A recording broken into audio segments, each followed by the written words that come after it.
Part 1. He messaged me on a Tuesday evening.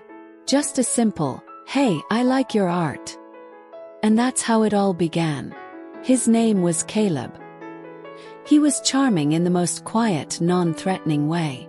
Not the loud, flirty kind, the kind who listens, remembers, and replies like your words matter. I was 27, living alone in Denver, running a modest art page with around 9,000 followers. That night, his profile showed up in my DMs.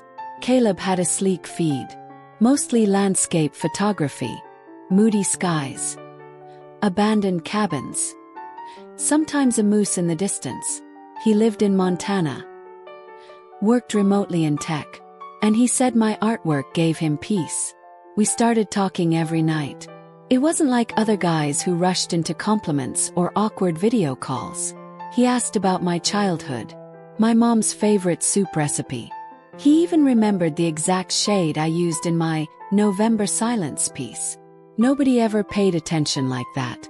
By week 2, I was waiting for his messages like morning coffee, and he never missed a day. Even when he was traveling, he'd send photos. Once, it was a snow-covered tree with a caption, "Reminded me of your stillness." I showed his messages to my best friend, Liv. She smiled, but she was cautious. "People on the internet show you what they want you to see," she warned. I brushed it off. Caleb felt real. One night we had a long video call. I saw his cabin. His dog, Max, barked in the background. He wore a gray hoodie and his hair was a little messy. There was something quiet in his eyes. Like he'd seen too much but still hoped. He never asked for anything inappropriate. Never rushed intimacy. Felt safe. Sacred even. By week 6, we were sending each other packages. I sent him a sketch I'd drawn of Max. He sent me a book of Mary Oliver poems with notes in the margins. He even highlighted this line. "Someone I loved once gave me a box full of darkness." It took me years to understand that this too was a gift. I didn't know why he marked that, but I let it go. Eventually, the topic of meeting in person came up.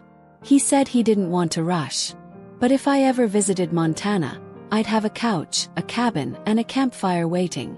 I smiled, heart fluttering. One night, I posted a self-portrait I'd been working on for weeks.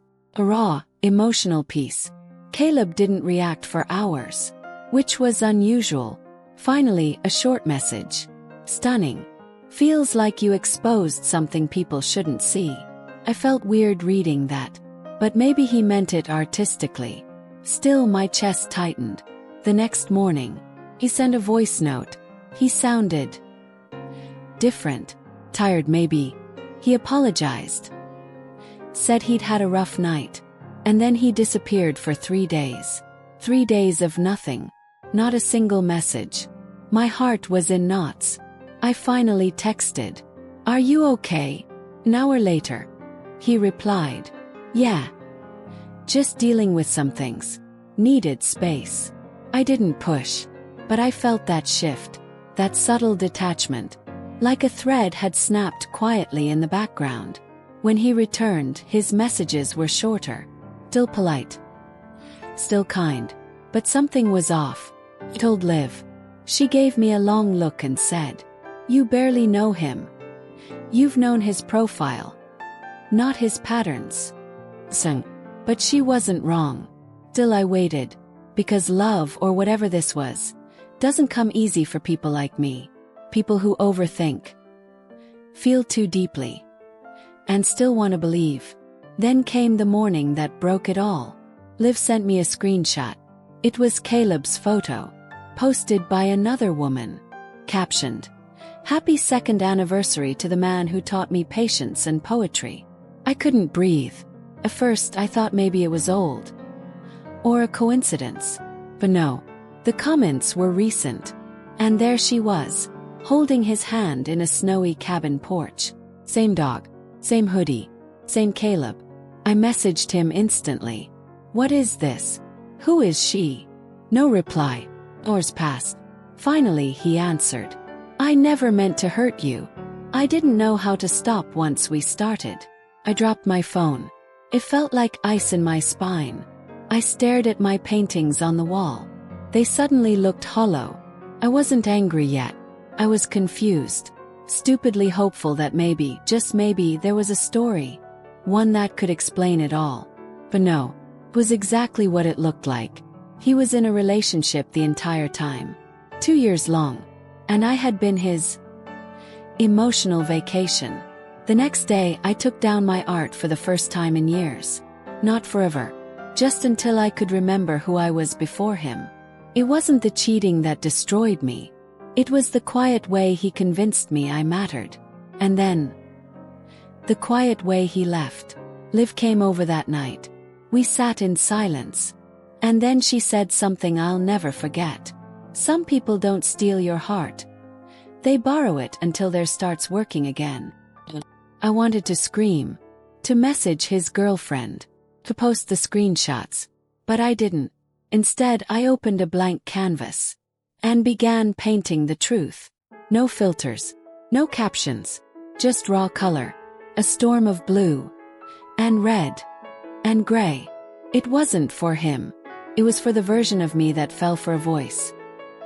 A screen. A dream. And that's when it hit me. This wasn't the end of love. Just the end of that illusion. Part 2. I didn't sleep that night. Every time I closed my eyes, I saw his face. That same soft smile he used when he said he'd never lie to me. And now it meant nothing. I wanted closure. But not the kind he was willing to give. He had already said his piece. I didn't know how to stop once we started. What does that even mean? I kept rereading the anniversary post. Her name was Amelia. She was stunning. Not just beautiful, but grounded. The kind of woman who wore flannel and made banana bread from scratch. I clicked through her page. Dozens of pictures with Caleb. Trips to the Rockies. Hot cocoa in the snow. Sunset dinners on the porch. It felt like watching a movie I was never cast in. I had memorized every line of a script I didn't even belong to. That morning I did something reckless. I messaged her. I wasn't cruel. I just wrote, "Hi Amelia. I think there's something you should know about Caleb. If you're open to hearing it, I'll tell you the truth. I'm not here to hurt anyone." I stared at the screen for what felt like forever. No response. Hours passed. I went for a walk. And for the first time in months, I didn't bring my phone. The cold air helped. A little. But the silence didn't. When I got back, she had replied. 2 words. "Call me." My heart dropped. I hesitated. But I called. She answered on the second ring. Her voice was calm. Too calm. I introduced myself. Told her I was the girl from Instagram Caleb had been talking to. She didn't interrupt. Not even once. When I was done, there was a long pause. Then she said, "You're not the first." I froze. "What?" I asked. She let out a shaky breath. "Last year. There was someone else. A woman from Portland. Before that, someone in Toronto. All through Instagram. All artists. All like you." My legs gave out and I sat on the floor. Suddenly I wasn't just a girl who was lied to. I was part of a pattern. Routine. List. Amelia told me she had forgiven him once. But this time, she was done. "I'm not calling you to defend him," she said. "I'm calling you to say, believe you. And I'm sorry." And then, she did something I didn't expect. She asked if I was okay. That one question broke me. I cried. On the phone. To the woman who was supposed to hate me. But she didn't. She just listened. Because she had felt it too. The betrayal. The slow unraveling of trust. The shame that wasn't even ours to carry.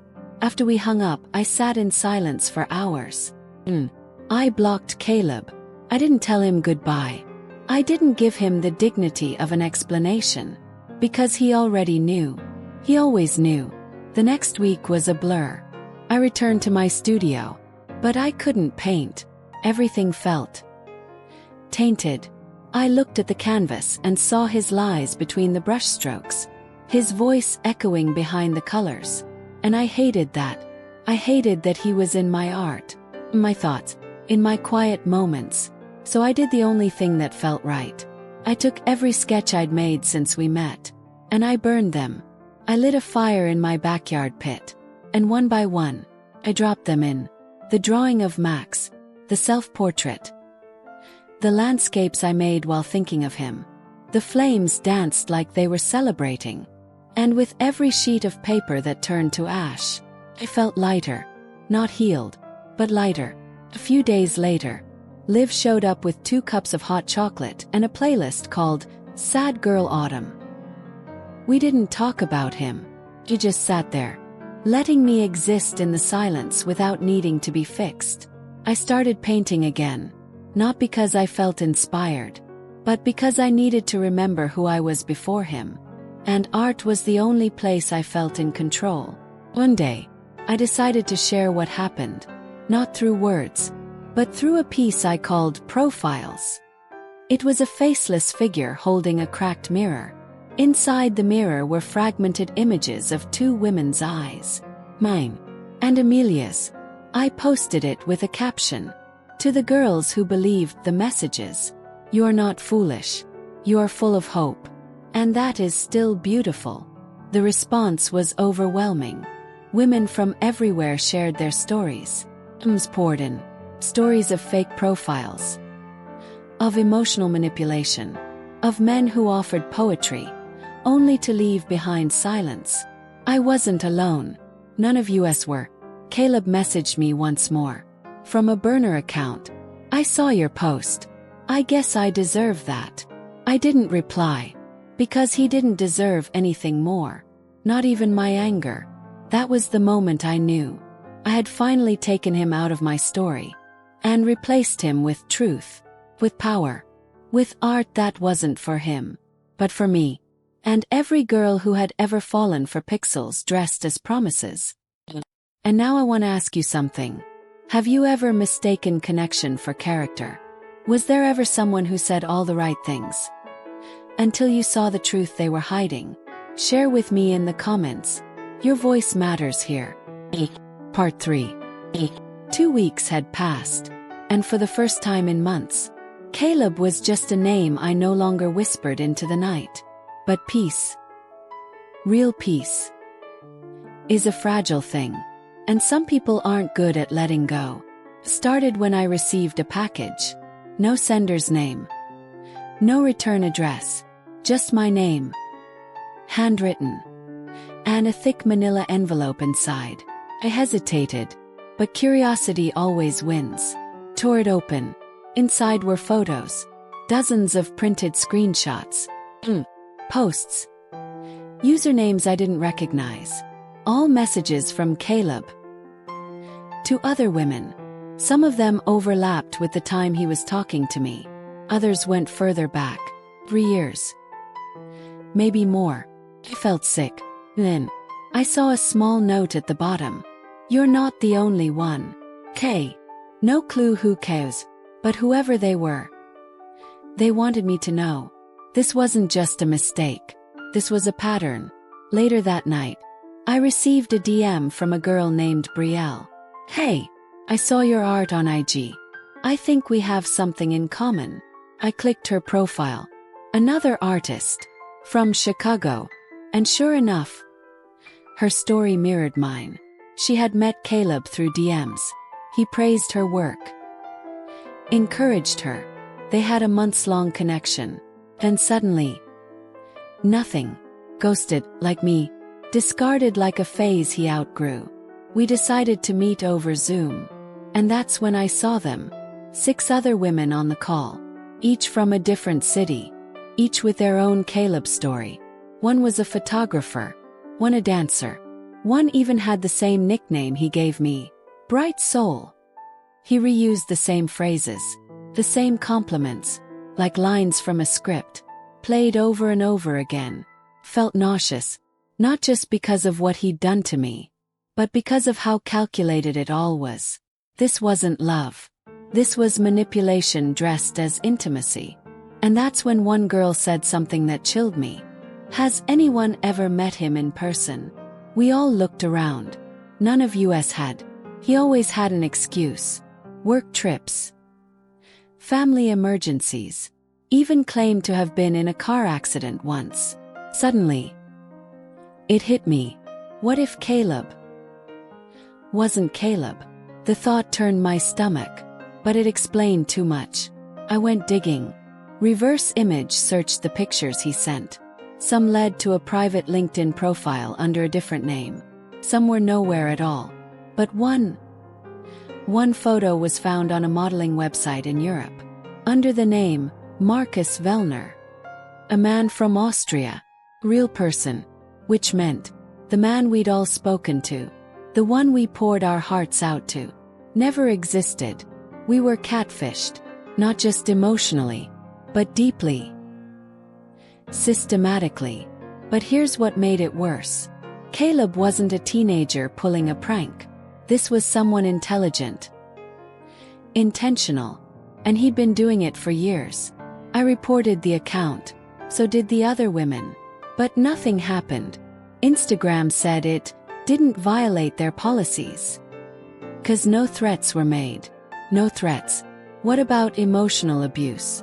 What about identity theft? It was like screaming into a void. And getting an echo of silence back. We decided to do something more permanent. We built a site. A digital archive. Where women could submit their stories anonymously. We called it the Caleb Files. It wasn't about revenge. It was about visibility, truth, protection. And slowly, more stories poured in. Over 40 women. Different ages. Professions. Countries. All had been contacted by someone using Caleb's style. Same art references. Same compliments. Same poetic voice that made you feel like the only girl in the world. But now we knew better. Then one day, we got a message through the site from a former roommate. He said, "My name's Josh.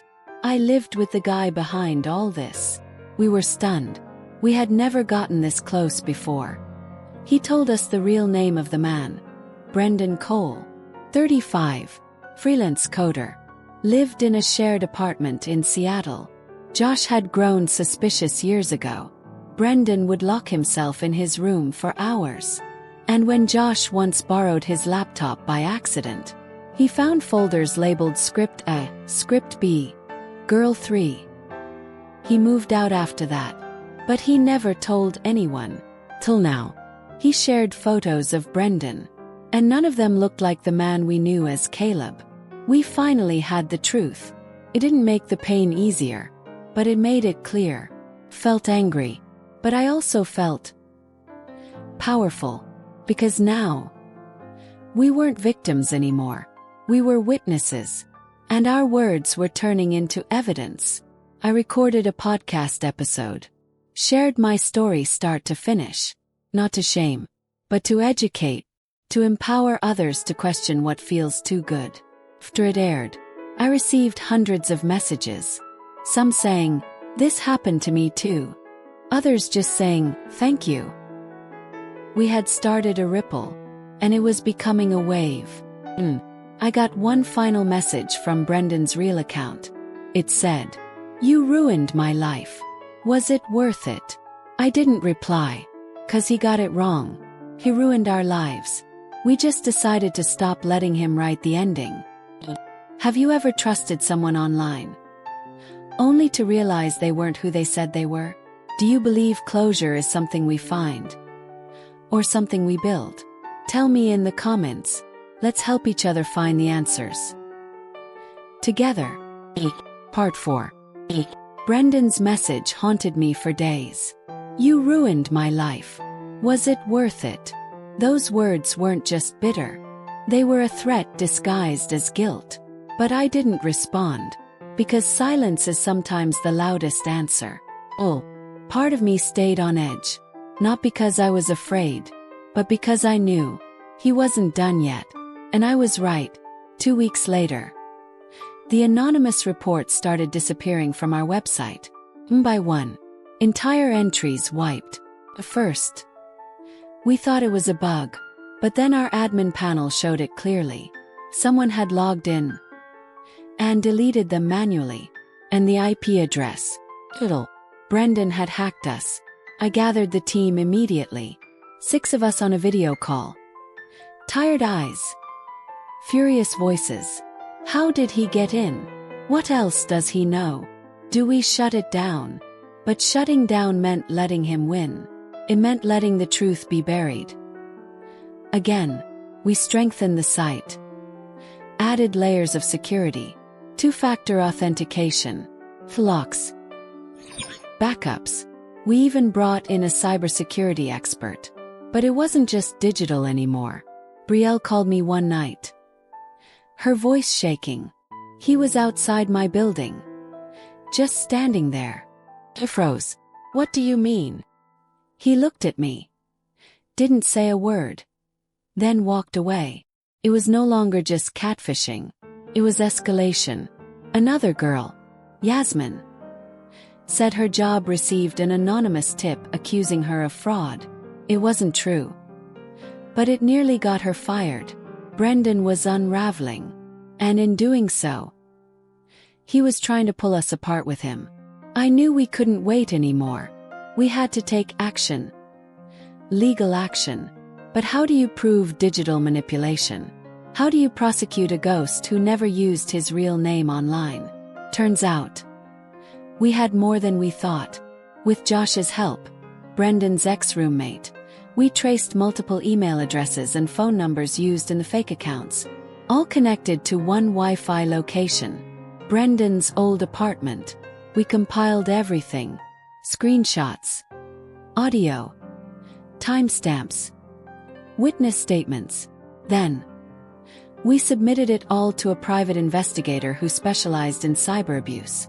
He said one sentence that lit a fire inside me. This is enough to open a harassment case.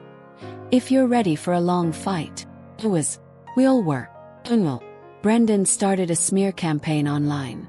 He created burner accounts posting lies about us, calling us obsessed, delusional, attention seekers.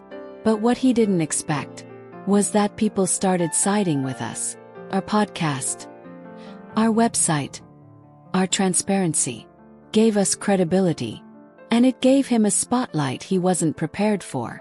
One morning, I woke up to a trending hashtag on Twitter. #Justice for the Caleb girls.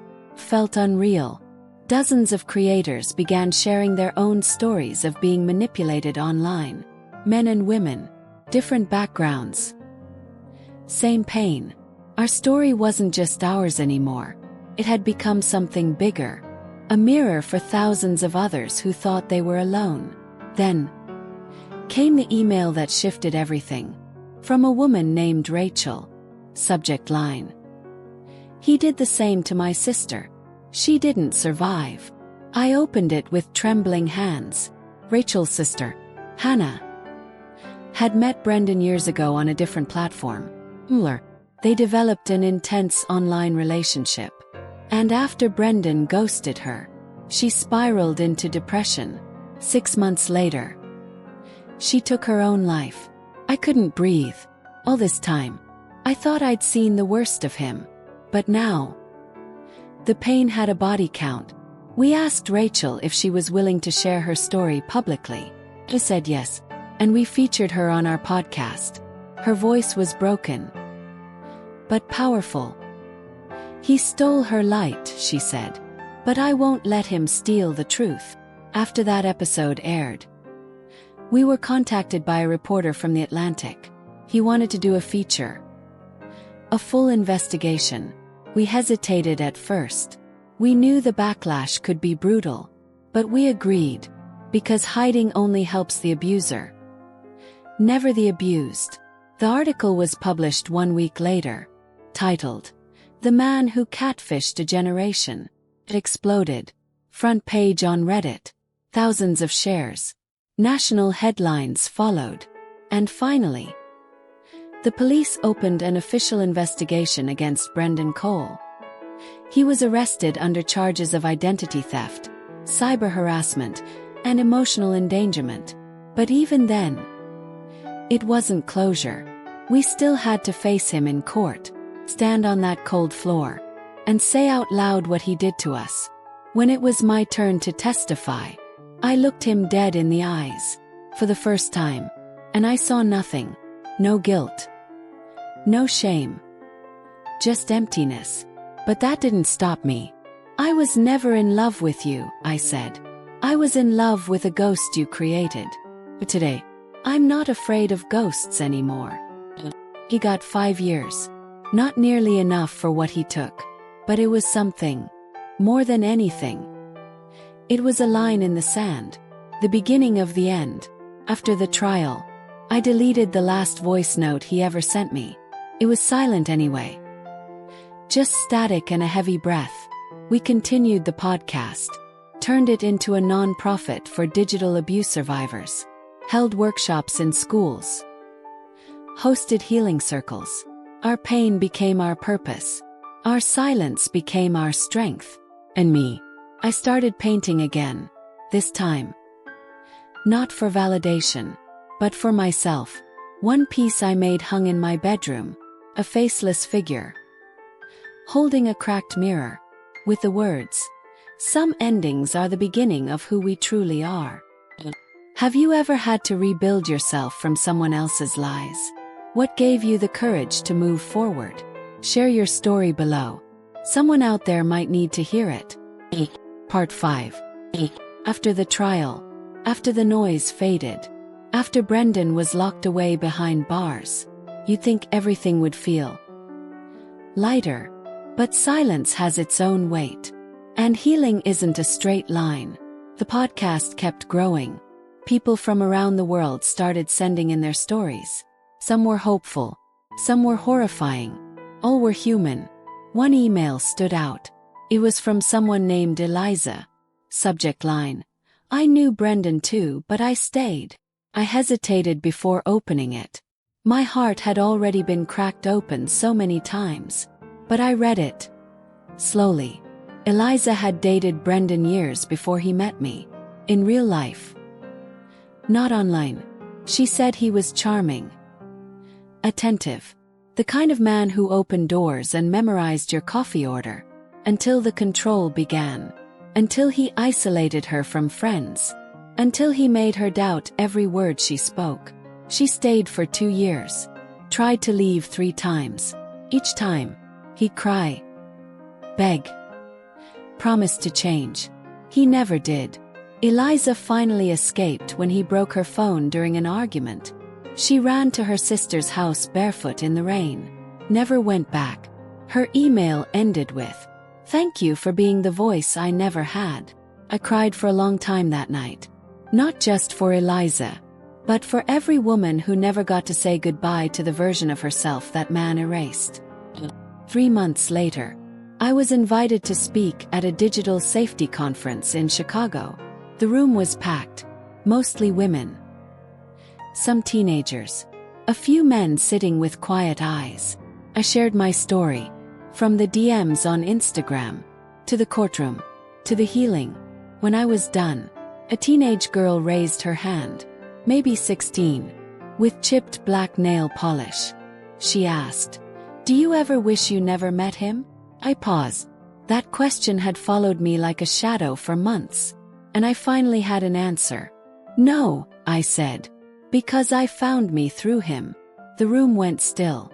Then slowly, applause, and a few tears. Later, the same girl found me in the hallway. She hugged me tight and whispered, "He's texting me again. But now I know how to block him." That hug meant more than any headline ever could. Months passed. Seasons changed. And so did I. I moved to Portland. Started painting full-time. Even opened a small art gallery. Called it Glass Skin. A reminder that we're all fragile. But still reflect light. Brielle moved too. She started a scholarship for survivors of online abuse. She called it the Mirror Fund. Josh became a therapist. focusing on trauma recovery for men and women who were manipulated in relationships. We didn't just move on, we moved forward. But there was one more thing I had to do. One final thread to tie off. I reached out to Rachel, Hannah's sister, asked if I could paint something in her memory. Not for a gallery. Just for her. She agreed, so I spent weeks painting late at night. A soft blue sky. A figure with long hair looking up at stars. Tiny words hidden in the strokes. You were real. You were loved. You still matter. When I mailed it to Rachel, she sent back one sentence. Now I can finally breathe. One evening, I opened the Instagram app again. Not to post, not to scroll, but just to look at myself. I clicked on my oldest photos. The girl I used to be, eyes wide with hope, smiling into a screen, waiting for someone's comment to make her feel seen. I wanted to reach through time and whisper, you don't need to be liked. You just need to be free. Closed the app, logged out, and never logged back in. Some ghosts are better left unfollowed. Day, I walk a little slower, speak a little softer, but love myself a little louder. I stopped waiting for closure, because the truth is, sometimes closure isn't a door that shuts. It's a window you open yourself. My story didn't end with Brendan. Started with him. But it was never about him. It was about survival, sisterhood, and strength. So if you're watching this, and you've ever felt broken by someone who promised to love you, please remember, you are not your scars. You are not their silence. You are not the lies they told to make themselves look whole. You are your own beginning. You are your own ending. And you are more than one story can ever hold. Thank you for walking with me through mine. Now it's your turn. What story have you been too afraid to share? What truth lives in your silence? Leave a comment. You never know who it might save.